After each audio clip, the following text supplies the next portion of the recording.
The London air was crisp, but the shiver running down James Calloway's spine had nothing to do with the cold.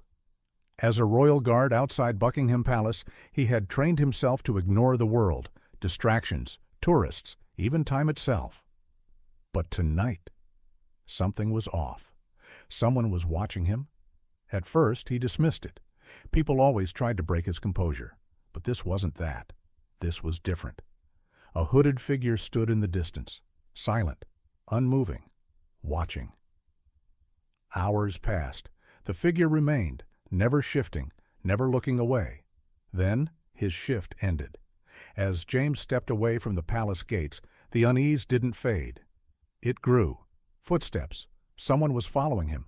James tensed. He had faced battlefields, lost brothers in arms, and buried ghosts.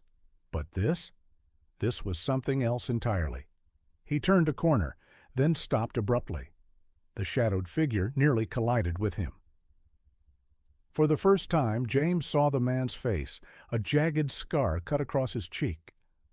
Hollow eyes, weary yet intense, met James's gaze. The stranger inhaled sharply, his voice barely above a whisper.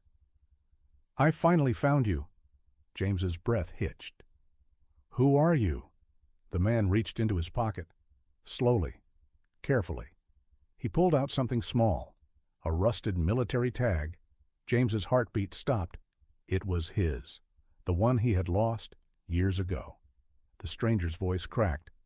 "You saved my life," and then disappeared. James felt the ground shift beneath him. A past he had buried beneath rigid discipline had just come back to life. Years before the palace gates, before the ceremonial uniform, James had been a soldier. A mission had gone horribly wrong. An ambush. Chaos. And amid the gunfire, he had found a wounded soldier. This man, barely clinging to life. James had shielded him, dragging him to cover. He had promised to return.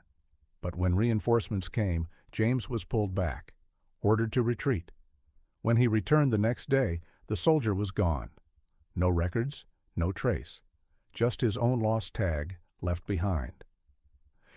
He had believed the man was dead, but now, standing before him, was proof that he had survived.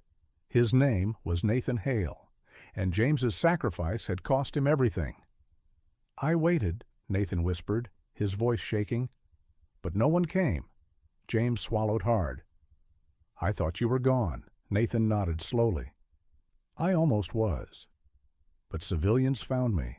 I lost my squad, my home, everything. But I lived because of you."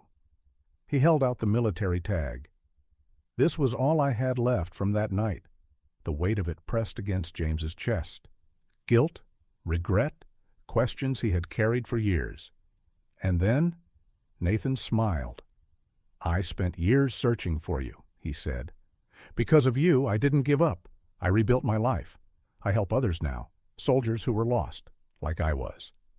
James's breath caught. The man who had once been a fading memory was now a beacon for others. Nathan placed a hand on his shoulder. "You saved me once. Now, let me return the favor." He handed James an address, a veterans center. "Come see what your sacrifice built." That night, James Calloway, the royal guard who had stood motionless for years, felt something shift within him. Because sometimes the past doesn't return to haunt us. It comes back to heal us.